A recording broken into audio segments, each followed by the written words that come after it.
Paz do Senhor, irmãos, irmãs. Glória a Deus. Deus seja glorificado por essa manhã, né, pela vida de todos nós aqui hoje presentes na casa do Senhor. E você sabe, irmãos, que a palavra de Deus, ela diz que as misericórdias do Senhor, elas se renovam a cada manhã. Então, há uma razão muito grande para nós estarmos aqui hoje, que as misericórdias de Deus que estão sendo renovadas. Você está aqui, você está louvando, você está ouvindo a palavra, você está ouvindo os testemunhos, e o Senhor está renovando as misericórdias dele em favor de você. Olha que coisa mais linda, e algo que nós não merecemos. Nós não merecemos as misericórdias de Deus, mas as misericórdias dele estão sendo renovadas exatamente nesse momento. Jesus está aqui no nosso meio, no meio da igreja, renovando as suas misericórdias. Tenha esperança, tenha fé, se alegre em Deus. Ele está renovando as suas misericórdias para você, por você. Amém? Glória a Deus. E por causa disso, vamos assim exaltar e louvar a Deus com uma linda salva de palmas.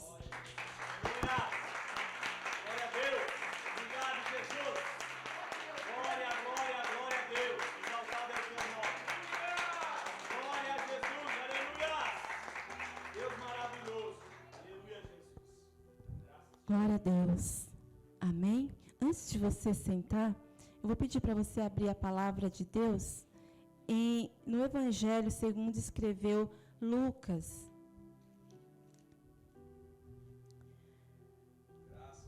Até pouco tempo, irmãos, eu quero, assim, agradecer e louvar muito a Deus. Até pouco tempo eu não conseguia aplaudir como eu aplaudi agora, como eu tenho aplaudido nos últimos tempos, né? Por causa de um problema de saúde nas articulações, nas mãos, eu não estava conseguindo aplaudir assim, ó.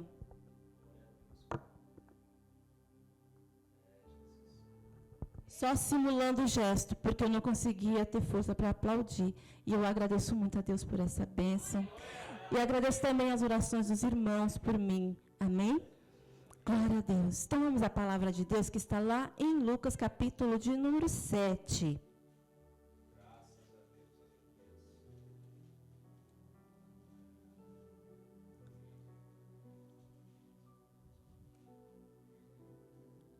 Glória a Deus. Capítulo de número 7. E nós vamos ver aqui o verso de número 13. Diz assim a palavra do nosso Deus: e vendo-a o Senhor, moveu-se de íntima compaixão por ela e disse-lhe: não chores. Glória a Jesus. E vendo-a o Senhor, moveu-se de íntima compaixão por ela e disse: não chores. Amém. Glória a Deus. Pode sentar, glorificando a Deus, exaltando ao Senhor. Aleluia.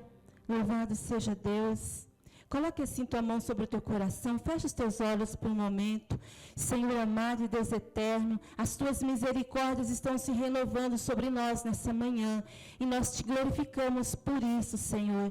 E essa palavra, ó Pai, a qual vem falar das compaixões, Senhor, do amor e da misericórdia do Senhor, que ela venha, Senhor, entrar no íntimo da nossa alma, do nosso coração, e venha fazer toda a diferença, Senhor, em nossas vidas, para a tua glória, para a tua honra e para o teu louvor. Senhor, que está conosco, permanece conosco, fala conosco por meio dessa palavra e torna, meu Pai, e torna-me capaz de trazer a mensagem conforme a tua vontade para cada um de nós nessa manhã, em nome de Jesus. Amém e glória a Deus. Aleluia. Louvado seja Deus. Nós estamos aqui num texto cujo título é O Filho da Viúva de Naim.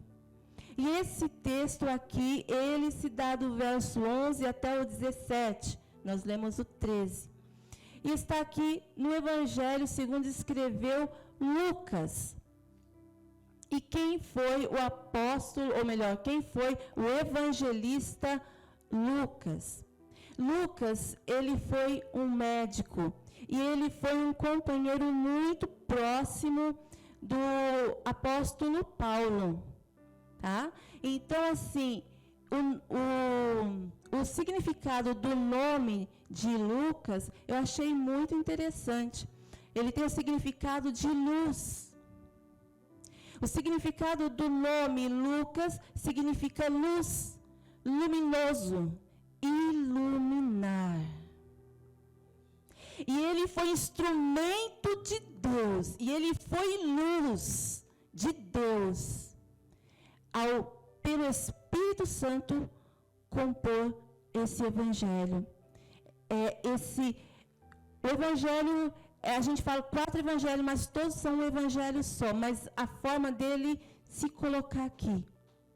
Ele escreveu aqui para que todo mundo pudesse ser iluminado, todas as nações pudessem ser iluminadas pela luz de Deus. E ele foi luz do Senhor para abençoar muitas vidas.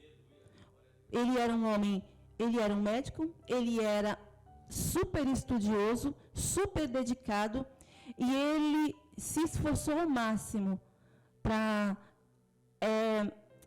trazer todo tipo de informação verídica acerca de Jesus e formar aqui esse livro, esse evangelho. Ele também escreveu Atos dos Apóstolos. Amém? E ele escreve, tanto Atos como o Evangelho, ele escreve a um homem chamado Teófilo. Amém?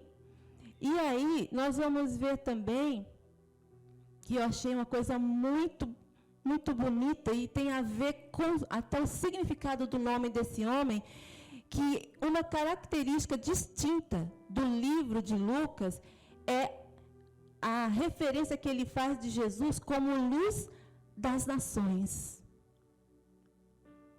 Ele está trazendo Jesus como a salvação, como a luz, como a esperança, não só dos judeus, mas de todo o mundo, de todas as nações, em todos os continentes, em todos os lugares. Jesus é salvação, Jesus é a luz para todo homem, para toda mulher. Jesus é a esperança da felicidade de toda a alma. Amém? E aí, ele nos traz esse relato desse filho da viúva de Naim. E a gente vai ler aqui verso a verso, a começar pelo 11, diz assim: E aconteceu, pouco depois, ir ele à cidade chamada Naim. E com ele iam muitos dos seus discípulos e uma grande multidão. Amém? Diz assim: e com ele, ou melhor, e aconteceu pouco depois de ir ele foi até Naim. O Senhor estava ali caminhando, falando do reino de Deus, grande multidão, alegre, feliz, saltitante, sendo curado, sendo transformado, ali seguindo Jesus junto com seus discípulos, e ali Jesus Cristo, ele vai caminhando, ele vai anunciando o reino de Deus. E nesse trajeto, ele decide ir a Naim. E se você puder dizer glória a Deus.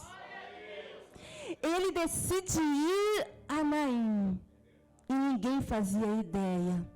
E ninguém sabia. Nem mesmo aquela mulher que chorava a morte do seu filho sabia. Mas somente um, Jesus, ele sabia o que havia de fazer. Ele sabia o porquê estava indo a Naim. Ele estava indo ao encontro daquela viúva.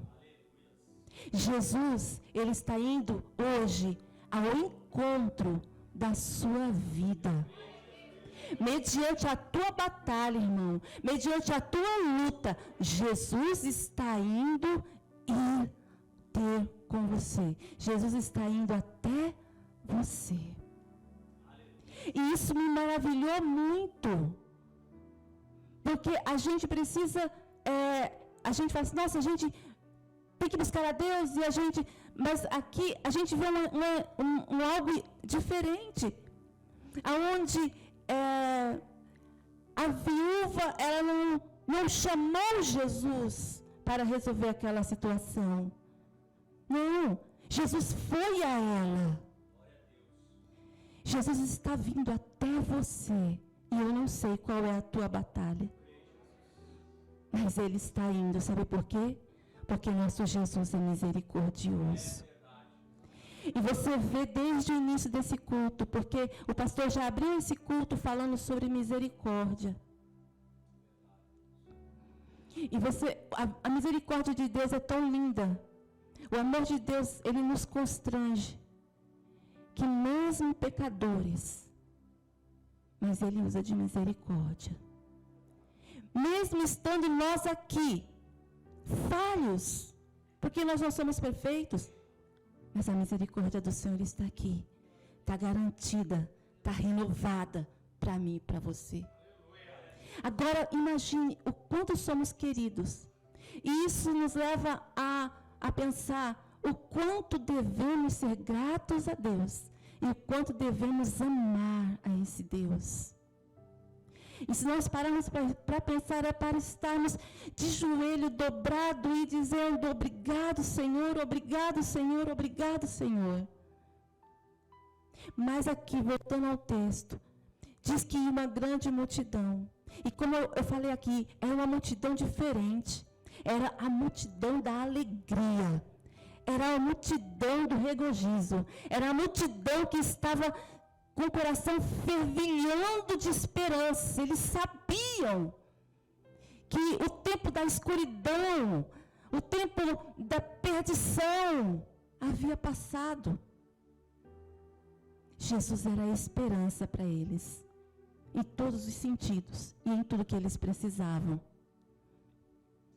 Mas o verso 12 diz assim: e quando chegou perto da porta da cidade, eis que levavam um defunto, filho único de sua mãe, que era viúva, e com ela ia uma grande multidão da cidade.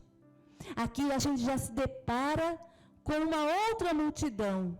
Porém, essa multidão era diferente. Essa multidão estava abatida, estava chorando. Essa multidão estava triste.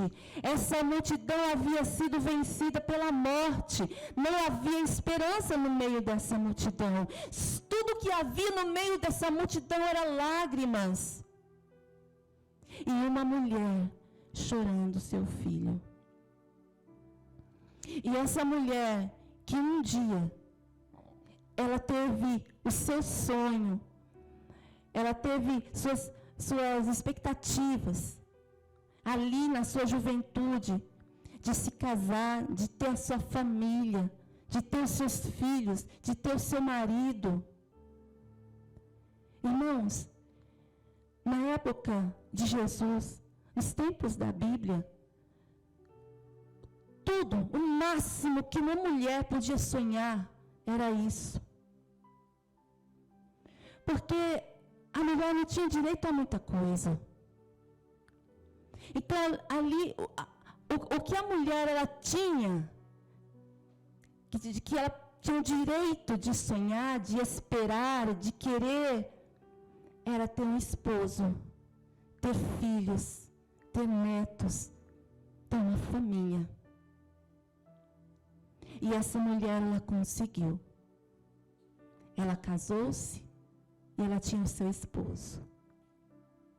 E ali, com seu esposo, ela era feliz.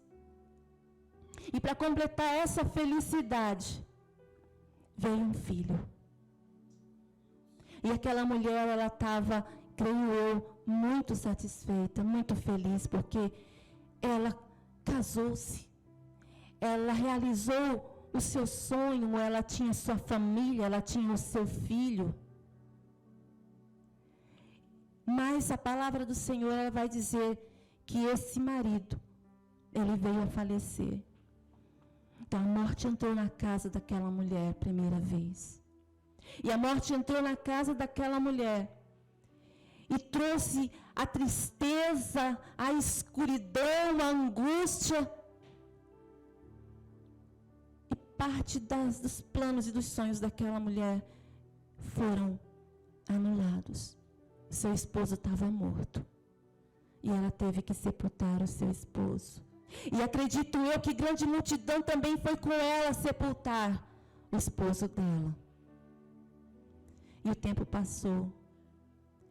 E talvez quando aquela mulher estivesse começando a se recuperar da perda do seu marido, o seu filho vem a falecer. Segunda vez, a morte entrou na casa daquela mulher. A morte estava reinando e imperando soberanamente naquela família. Mas glória a Deus, que o Senhor da vida, Ele apareceu. Ainda que haja morte na sua vida, em qualquer área que seja, e ainda que essa morte, ela insista em permanecer, escuta, Deus não vai permitir isso. Creia no nome do Senhor, creia em Jesus Cristo. Você vai vencer essa batalha. Você não vai ser derrotado, a vida está em você. E aí, a gente vê que ela vai sepultar o seu filho, entristecida, de luto mais uma vez. E ela chega ali, em determinado lugar, em determinado ponto. E vem uma grande multidão. E no meio daquela multidão estava o Senhor da vida. Aleluia. Não perca a sua fé. O Senhor da vida está aqui, no nosso meio. No meio dessa multidão aqui hoje. Aleluia. Está o Senhor da vida. Só confia. Amém? Às vezes, sabe, irmãos, a gente vê a pessoa também vê a gente, mas a gente não sabe. A pessoa está sorrindo, a pessoa está feliz, a pessoa está conversando, mas a gente não sabe, de repente, o íntimo da sua alma, quais são as suas necessidades, quais são as suas perdas, quais são as perdas que doem na sua alma. Eu não sei das suas, você não sabe das minhas. Mas o Senhor da vida sabe. E não foi em vão que Ele te trouxe hoje aqui. Ele quer que você ouça essa palavra e também atente a tudo que foi feito já nesse culto, até agora. Amém? E aí vai dizer no verso 13, que foi o que a gente leu aqui, que diz assim: e vendo-a, o Senhor moveu-se de íntima compaixão.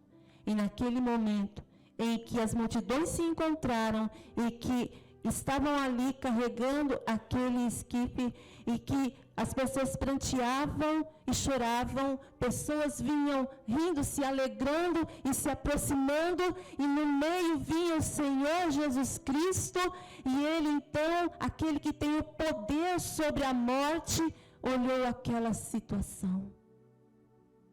Não pense que o Senhor não olha a sua situação. Ele está vendo. Ele vê a situação e Ele olha você. E a palavra de Deus diz: e vendo-a, o Senhor a viu, o Senhor a contemplou, o Senhor viu as lágrimas daquela mulher. O Senhor vê a tua luta. O Senhor vê as tuas lágrimas, aquelas que você não mostra para ninguém. O Senhor vê. E aqui vai dizer que ele moveu-se de íntima compaixão. No mais profundo do coração do Senhor, ele se compadeceu. Era mais do que uma empatia. Ele olhou para aquela mulher e era como se ele mesmo estivesse ali. Ele se colocou no exato, na exata posição daquela mulher. Ele sentiu a dor dela.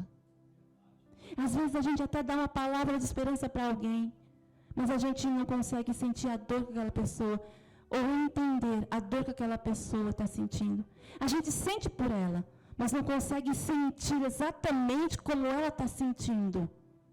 Mas Jesus sentiu exatamente como ela estava sentindo.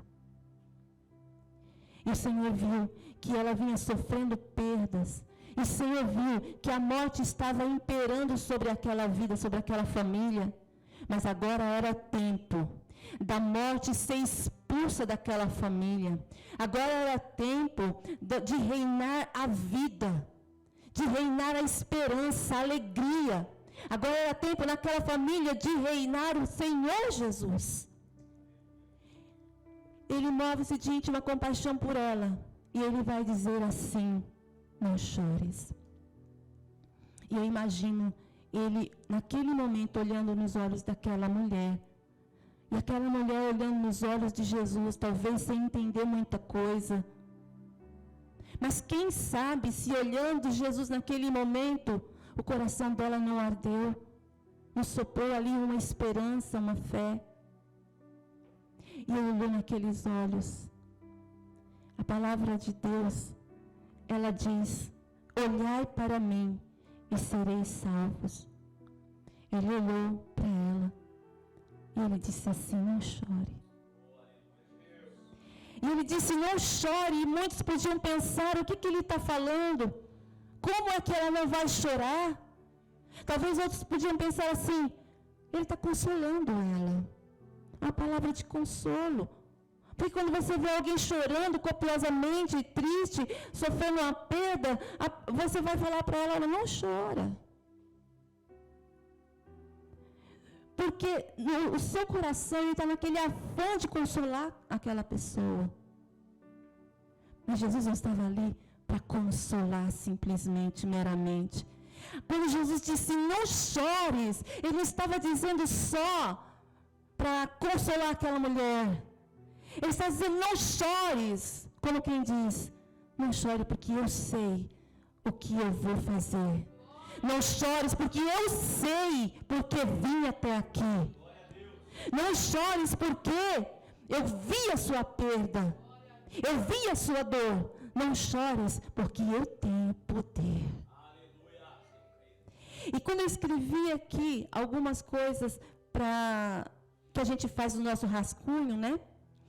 Que praticamente todo mundo que prega gosta de fazer suas anotações. E eu coloquei aqui no finalzinho que Jesus, ele é poderoso e é misericordioso. Inclusive, quando eu cheguei aqui, eu falei: meu Deus, não é outra coisa não, a mensagem é essa mesmo, porque o pastor já foi lá falando de misericórdia. Então, Jesus disse: não chores, como a dizer, porque aqui agora chegou o poderoso. Aqui agora chegou aquele que é misericordioso. Aquele que é misericordioso e pode fazer algo. Porque aquelas pessoas, talvez elas tinham misericórdia daquela mulher, mas elas não podiam fazer nada por ela, a não ser consolar.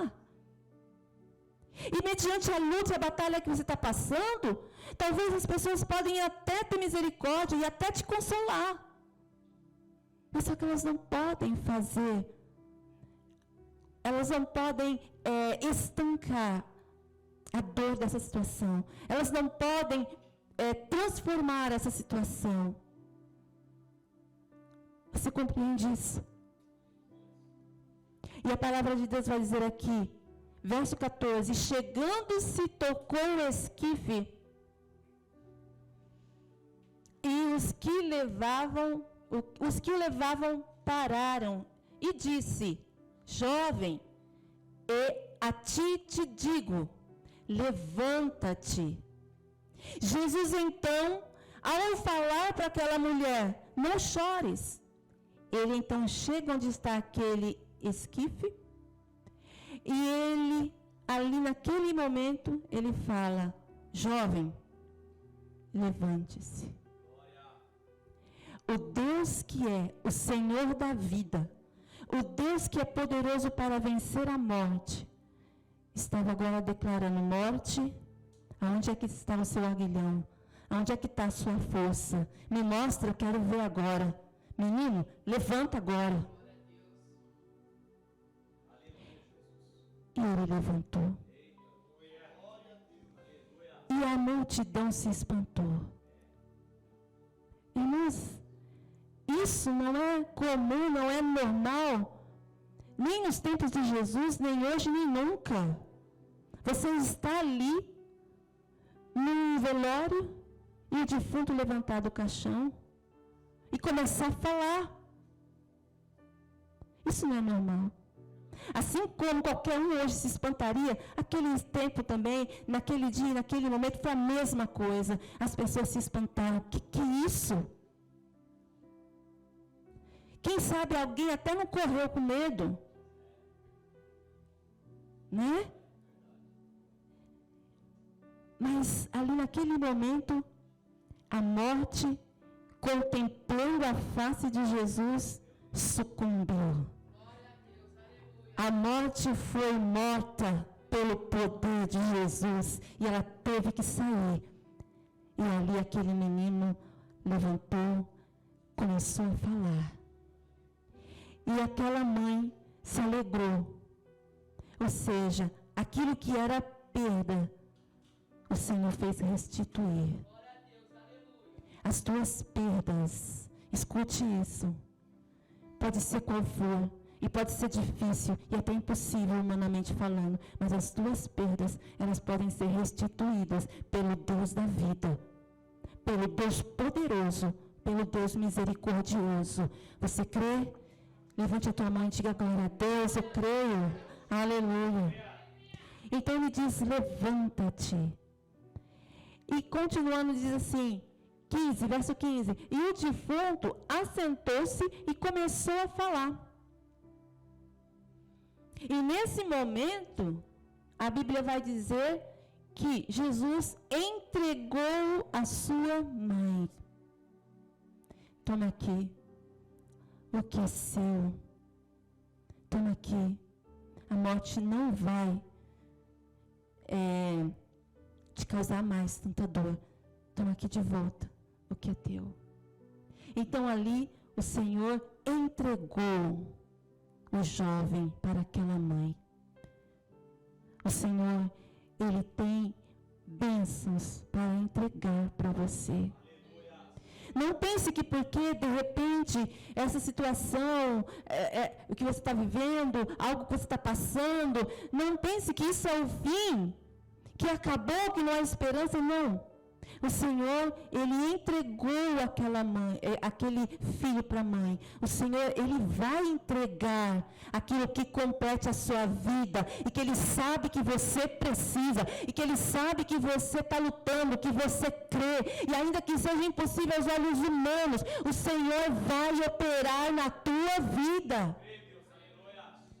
E você vai testemunhar, e eu creio que você vai subir aqui, como a irmã fez hoje, e vai testemunhar. Aquilo que era perda para mim, o Senhor restituiu. Eu creio nisso. Seja qual for a área da sua vida, não importa.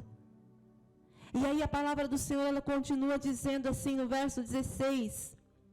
E de todos se apoderou o temor, e glorificavam a Deus, dizendo: um grande profeta se levantou entre nós, e Deus visitou o seu povo.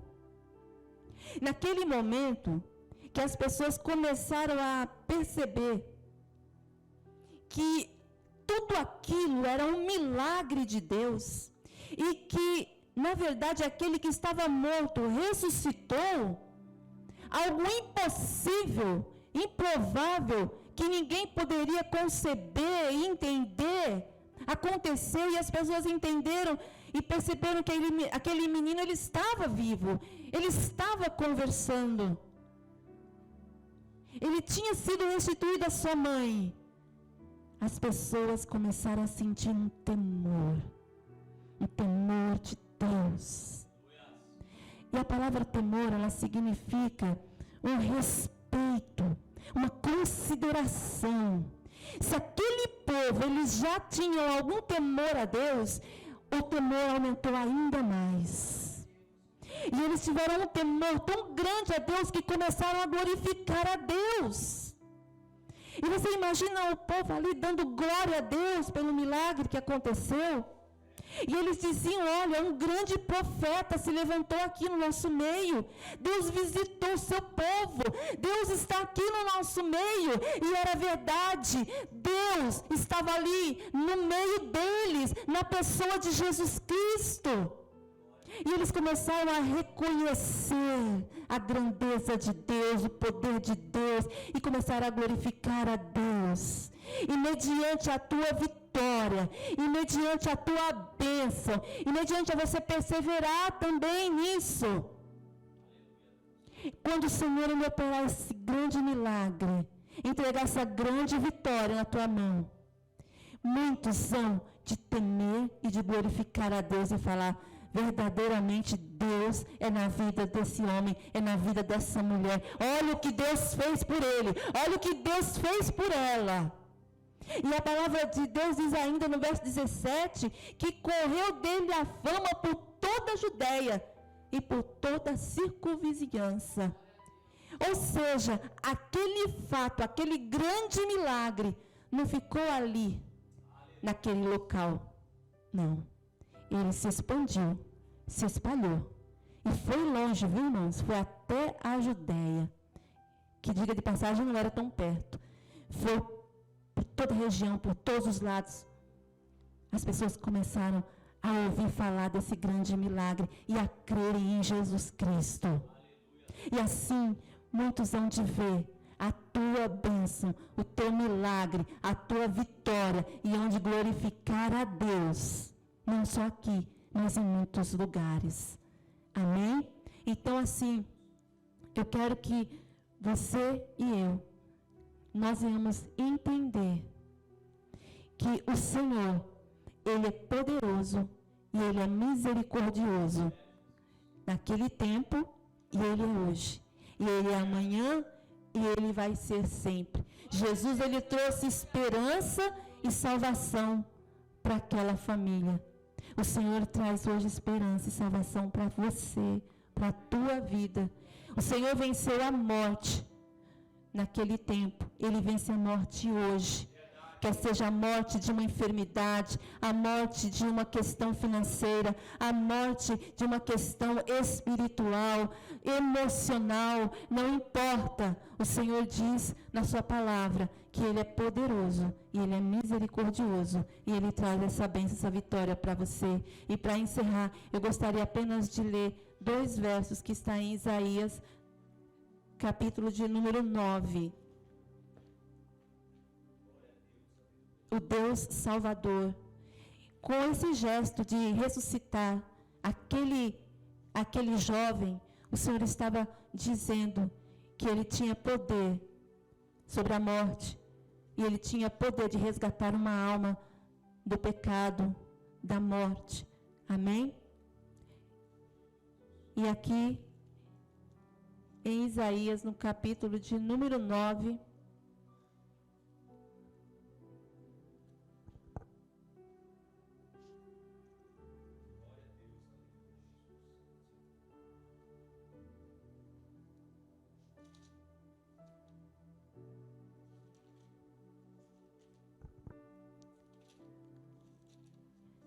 e o verso de número 2, diz assim: o povo que andava em trevas viu uma grande luz, e sobre os que habitavam na região da sombra da morte, resplandeceu a luz. Tu multiplicaste esse povo, a alegria lhe aumentaste. Todos se alegrarão perante ti, como se alegram na ceifa e como exultam quando se repartem os despojos. Ou seja, o Senhor, Ele lançou luz naquelas trevas. Ele lançou luz naquela situação de morte. E ali passou a haver vida. E é isso que o Senhor tem para mim e para você. O Senhor tem vida. O Senhor tem luz, tem esperança. Então não desista dos teus sonhos. Não deixe de crer. Continue orando, confiando e colocando as suas questões difíceis e até impossíveis na mão de Deus. Porque Ele sabe o que faz, Ele sabe como vai fazer e vai chegar na hora certa em seu favor. Amém? Eu agradeço a oportunidade.